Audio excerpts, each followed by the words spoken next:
మన ప్రార్థన ఎలా ఉండాలంటే ఏరియాలాగా ప్రార్థన చేయాలి.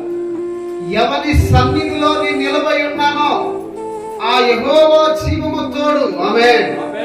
ఈ సంవత్సరం వర్షమైనను ఏమండి మంచు అయినను పడదని ప్రకటన చేశాడు. అని చెప్పింది ప్రకారంగానే జరిగింది.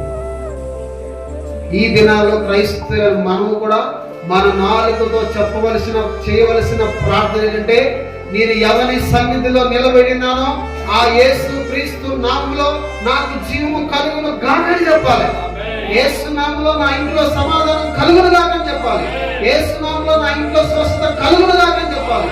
యేసు నామములో నా శరీరానికి ఆరోగ్యం కలుగును గాకని చెప్పాలి. యేసు నామములో నాకు సామర్థ్యం కలుగును గాకని చెప్పాలి. మనం నిలబడే సన్నిధి సాధారణమైన సన్నిధి కాదు. సర్వశక్తుడైన దేవాది దేవుడైన భూమిని ఆకాశము కలుగు చేసిన సృష్టికర్తని యేసయ్య సన్నిధిలో మనం నిలబడి ప్రార్థన చేస్తున్నాం. దేవునికి అసాధ్యమైన దేవుడు కదా. అట్లా మనం నోటితో ప్రార్థన చేయాలి. ఆమేన్.